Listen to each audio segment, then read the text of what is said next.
भारत माता की गाइड करता है।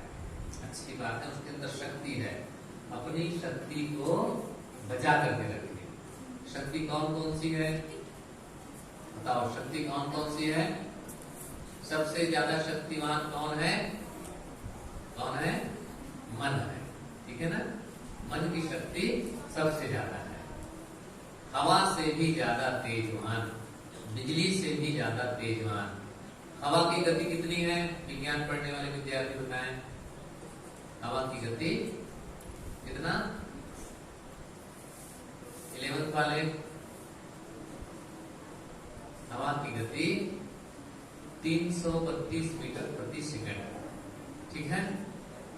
याद रखना, क्वेश्चन पूछा जा सकता है।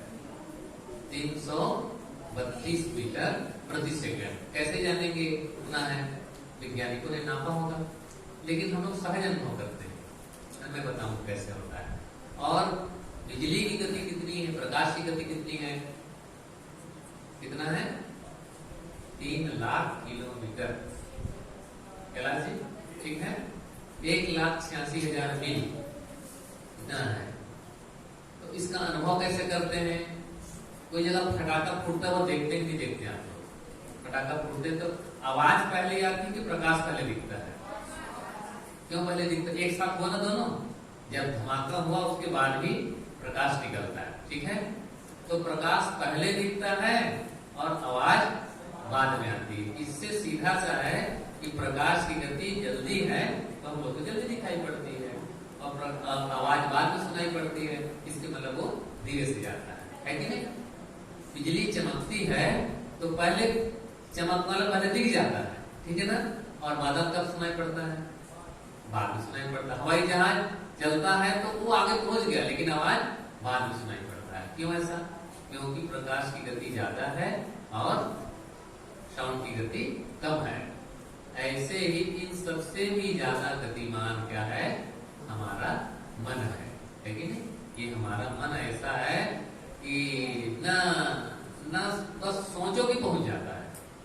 देखो सब लोग अभी बैठे हैं और जैसे मम्मी की याद आई, मम्मी के पास पहुंच गया, ठीक है ना, मम्मी के पास पहुंच जाता है। और दिल्ली की याद आई तो दिल्ली पहुंच जाता है। ये मन बड़ा काम की चीज है। मन हमारा बहुत काम की चीज है। इसलिए सतगुरु कबीर साहब ने कहा, क्या बताया? ये मन ही ईश्वर, मन ही देवता, मन से बड़ा न कोई। भजन में आया है, क्या दूसरा भजन में, मन ही ईश्वर, मन ही देवता, मन से बड़ा न कोई। तो सतगुरु कबीर इसीलिए कहा, एक साधे सब साधिया, सब साधे एक जाए, और जैसे सींचे बोलो भाई, वैसे सींचे मूल को, फूले फूले अघाए। जैसे पेड़ होता है तो पेड़ के पत्ते को सींचने की नहीं जरूरत है, उसके जड़ को सींचो तो अपने आप को पेड़ हरा भरा रहेगा, और फिर उसमें फल आएंगे, फूल आएंगे, छाया आएंगे, सब आएंगे। तो बच्चे बहुत बात कर रहे हैं, जितने पीले कपड़े पहनने वाले सब ज्यादा बात कर रहे हैं। क्या बात है? ए छोटू, खड़े हो जाओ, खड़े हो जाओ। हाँ, बुझगान वाले खड़े हो, खड़े हो। पहलवान, ए पहलवान, खड़े हो जाओ। ऐसा इधर आओ, सामने बैठो, यहाँ पर आओ, हाँ आगे आ जाओ। ये ऐसा पीले के साथ पीला बैठा, पीला मतलब जानते हैं ना, लड़का पीला, पिल्ला पिल्ला कहते हैं, पिल्ला कहते हैं। बहुत बात करने का मन होता है, शांति से रहो जी। हाँ, घर में जितना बात करना हो बात करना, लेकिन यहाँ हम लोग थोड़ा सा अपनी शक्तियों को बचाने के, शक्ति बचाकर, मैं शक्ति के बारे में कह रहा था। ये मन हमारी शक्ति है, वाणी हमारी शक्ति है कि नहीं है? ये हमारे शरीर की बल की शक्तियां हैं। इस शक्तियों को बचा करके रखो।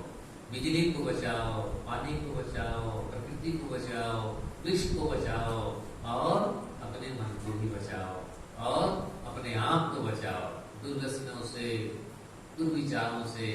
नशा न करना।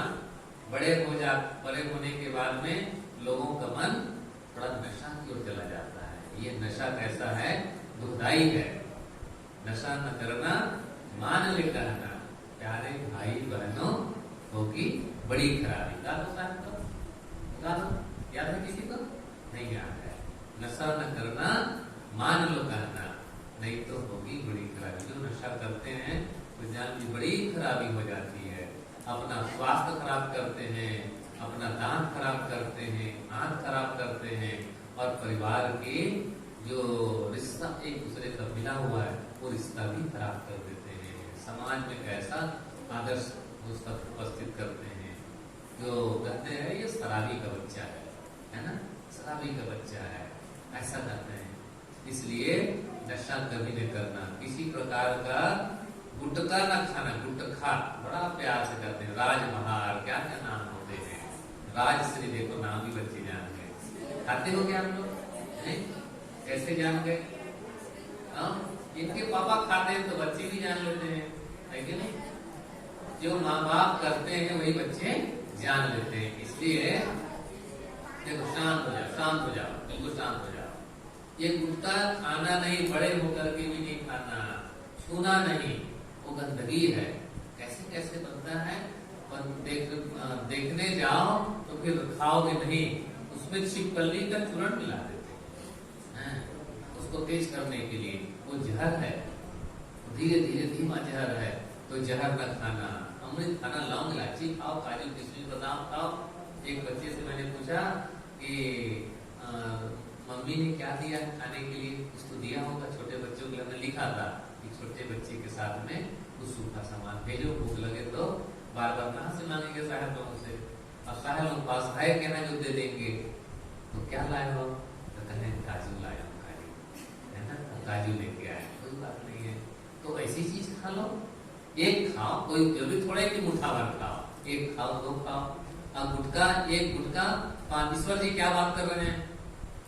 क्यों नहीं बार बार टोपी वाले क्या बात? ईश्वर जी क्या बात कर रहे हो भाई? नहीं तो जब हमारा क्लास चल रहा है तो इतना बात में करना, इतनी बात कहता हूँ। बड़े लोग ज्यादा गड़बड़ करते हैं। ये माता पिता बड़े होते हैं, दादा दादी बड़े होते हैं, अगर ये गड़बड़ न करें तो हमारे प्यारे प्यारे बच्चे बहुत सुंदर सुंदर हैं। इनमें कभी नशा न आए, कभी चोरी की बात न आए, कभी बेईमानी की बात न आए। ये माता पिता बच्चों को झूठ बोलना भी सिखा देते हैं, लेकिन आप लोग झूठ बोलना नहीं। कभी कभी फोन आता है, अच्छा कह दो ना, नहीं घर पर, ऐसा कह देते हैं। कौन सिखा रहा है? आचार्य नरेंद्र देव का नाम आप लोगों ने सुना होगा, बंगाल के थे। उन्होंने अपनी आत्मकथा में लिखा है कि मैं मामा जी के घर में था, गर्मी की छुट्टियों में गया था, तो घर में था तो एक कोई बाहर से दरवाजा खटखटाया, तो मामा जी ने कहा क्या होता, देखो दरवाजा। तो जैसे खोला तो मामा जी सारा देखा, नहीं घर पर नहीं, ऐसा कर दो। तो वो दरवाजा खोला तो कहा अंकल जी नमस्ते। अच्छा बेटा, मामा जी कहाँ है? मामा जी है घर पर? तो बच्चा कहता है मामा जी घर पर तो है, लेकिन मामा जी ने कहा है कि कह दो घर पर नहीं है। तो अच्छा घर पर तो है ना? कहाँ है तो, लेकिन उन्होंने कहा है कि कह दो घर पर नहीं है। बताइए झूठ बोलना कौन सिखा रहा है? माता पिता सिखा रहे हैं, मामा मामी सिखा रहे हैं, दादा दादी सिखाते हैं। नशा करना भी दादा दादी सिखा देते हैं, माँ बाप सिखा। या बेटा राजश्री लेकर के आना 10 रुपये का, बच्चे को भेज देते दुकान में। तो राजश्री लाएगा तो बीच में भी थोड़ा गप्पा मारते दिखता है। पहले जमाने में वो बीड़ी पीते थे, बीड़ी तो कर कहाँ माची, तो जा बेटा सुलगा के लाओ। तो गुड़सी में वहां सुलगा के लाया और लाते लाते बुझ गया। दादा ने कहा बेटा तो बुझ गया है, फिर से जला के लाओ। तो बच्चा सोचता है कि बार बार जाता हूँ बुझ जाता है, तो कैसे इसको सुरक्षित रखा जाए? तो बीच में थोड़ा सा खींच लेता है, तब थोड़ा सा आग बनी रहती है। तो सिखा रहे ना, ये बड़े लोग ही गड़बड़ करते हैं, तो बड़ों से सावधान रहना। कितने प्रकार के, कई प्रकार के बड़ा होता है ना? कौन कौन से बड़े होते हैं बताओ? एक होता है मूंग बड़ा, होता है ना? मूंग बड़ा खाया हो कभी? मूंग बड़ा होता है। एक दूसरा और क्या बड़ा? उड़द का भी बड़ा होता है कि नहीं? एक उड़द बड़ा होता है, एक दही बड़ा भी होता है। दही बड़ा खाया है? दही बड़ा। और एक गुजरात में चलता है पाव बड़ा, है ना, पाव बड़ा भी होता है। और छत्तीसगढ़ में एक बड़ा और है, कौन सा है, सलगा बड़ा। देखो सबके मुंह पानी आ गया है, सलगा बड़ा। लेकिन इस सबसे बड़ा एक और बड़ा है, देखो पेट बड़ा है, पेट बड़ा हो जाता है ना, खाते खाते पेट बड़ा हो जाता है। सावधान रहना, किसी का पेट बढ़ने ना पाए। प्यारे बच्चे कितने अच्छे, किसी का पेट नहीं बढ़ा है, एक आध दो के हो सकते हैं, है ना। देखो वो पेट ठोक रहा है, ऐसा घर में आनंद नहीं आएगा कि पेट ठोक करके अपनी मम्मी पापा को बता सके, यहाँ देखो निष्फिक्र है, गुरु के सामने सबके सामने मेरा पेट बड़ा है। पेट बड़ा होने नहीं देना। लेकिन किसी का पेट मान लो बढ़ भी जाए, वो बड़ा नहीं आने देना। मैं बड़ा, मैं अहंकार, मैं बड़ा अहंकार होता है, मेरे से धर्मान कौन, रूपवान कौन, पद वाला कौन, यही अहंकार। मैं ज्ञानी हो गया, मैं प्रवक्ता हो गया, मैं भजन गायक हो गया, मैं आश्रम का मान हो गया, ये जहां मैं आया तो सब गुड़ गोबर हो जाता है, सब बेकार हो जाता है। इसलिए कभी मैं वाला अहंकार आने न पाए। विनम्रता से झुक जाओ, इसीलिए कहते बारंबार गुरु को झुक जाओ, माता पिता को झुक जाओ, प्रकृति के लिए झुक जाओ, अपने अपने इष्ट के लिए झुक जाओ। झुकना महत्वपूर्ण है, झुकना महत्वपूर्ण है। जो झुकता है वही बड़ा होता है। देखो हमारे आम के पेड़ में बहुत फल लगा था, इतना फल लगा, इतना फल लगा कि वो वजन के मारे वो डाली टूट गई, इतना वजन। तो जो फल होता है वही झुकता है, जिसमें सद्गुण का फल होगा वही झुकता है। एक कहानी कह करके इस सभा को हम लोग समाप्त करेंगे। टाइम कितना हुआ, कितना 21 मिनट, कितना बाकी 9:30 में 31 हो गया, तो बंद कर दो क्या, मैं सुनाऊं, सुनाओ। देखो लोग कह रहे हैं कि सुनाओ,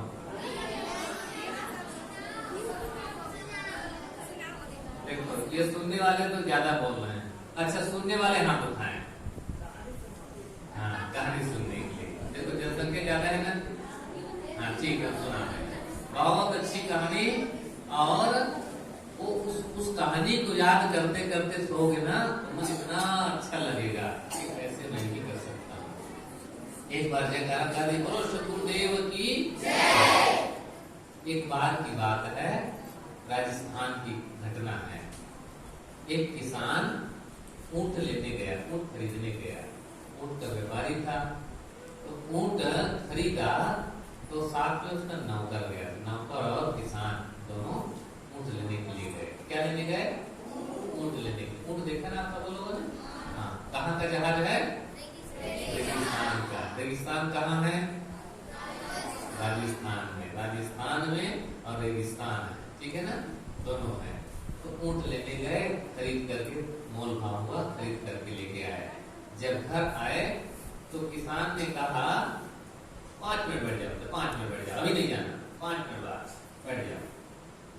तो किसान ने कहा कि अच्छा इसका काठी खोलो, जो ऐसे कुबड़ हम उसमें लकड़ी का बैठने का बनाते हैं, कुबड़ को उतारो, उतारे काठी को, उसको काठी कहते हैं। काठी को उतारे, उसमें छोटी सी पोटली मिली, कपड़े में बना हुआ पोटली मिली।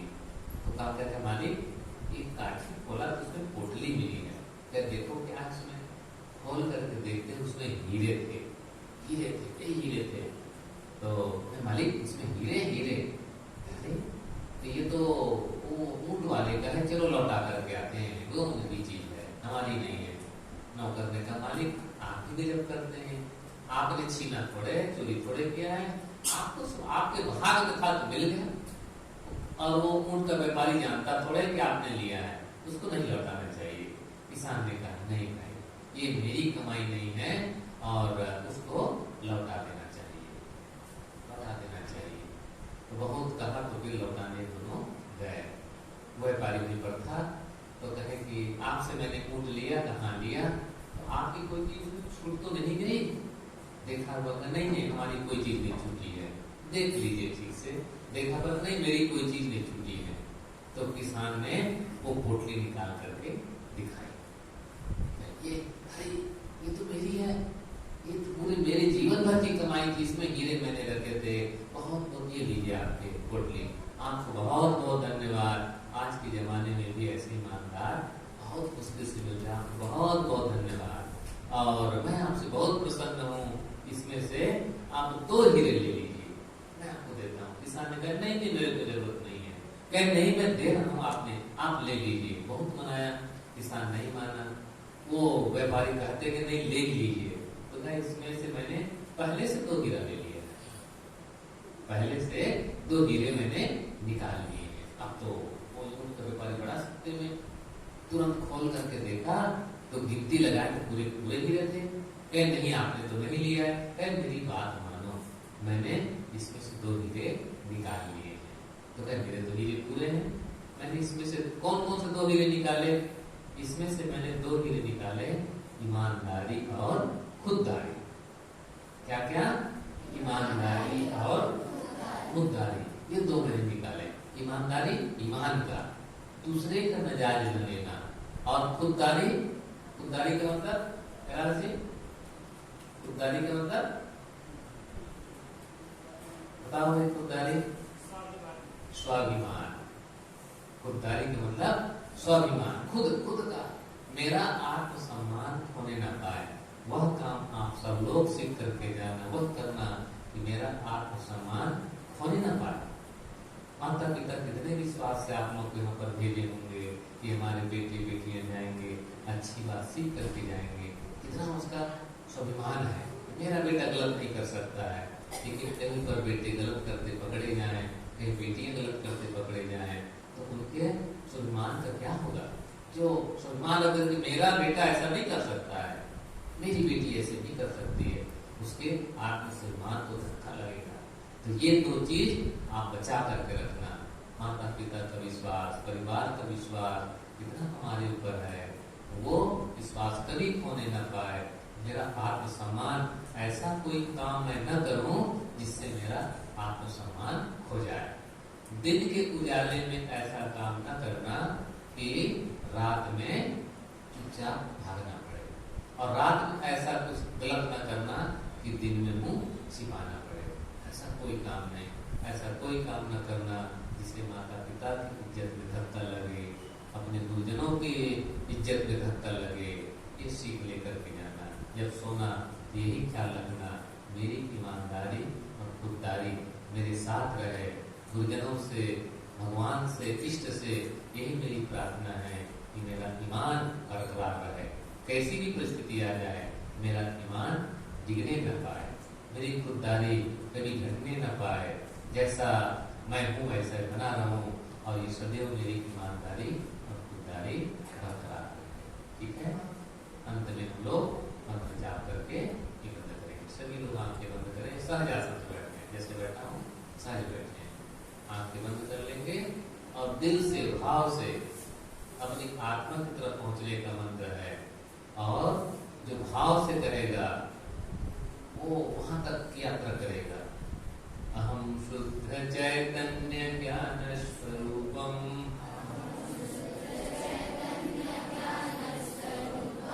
अजराहम अमराहम अखंडम अनूपम, अहम शुद्ध चैतन्य ज्ञान स्वरूपम, अजराहम अमराहम अखंडम अनूपम, अहम शुद्ध चैतन्य ज्ञान स्वरूपम,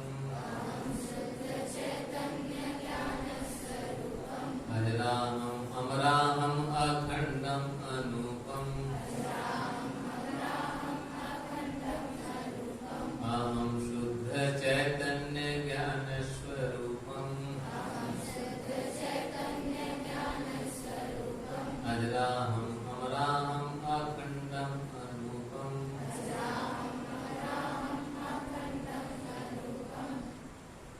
शरीर शांत, बिल्कुल शांत। मन ही मन अपने इष्ट को प्रणाम करें, अपने गुरु को प्रणाम करें, माता पिता को प्रणाम करें। मेरा मन शांत,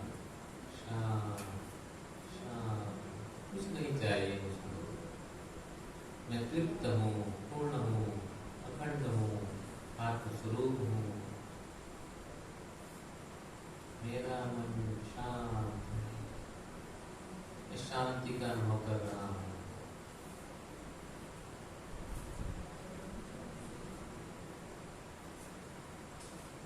सभी लोग अपने प्यारी प्यारी आंखें खोल सकते हैं।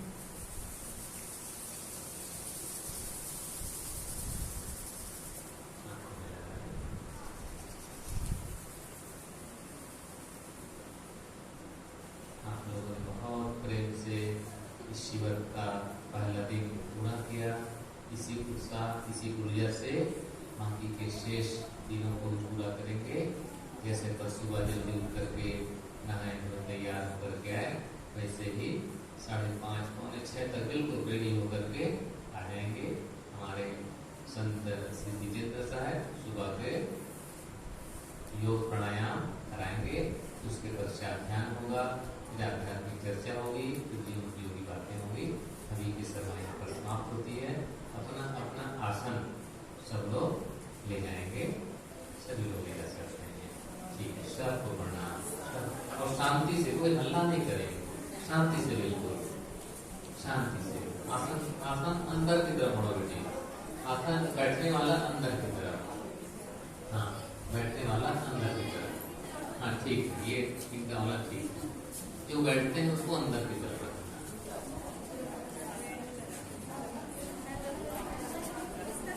उल्टा है।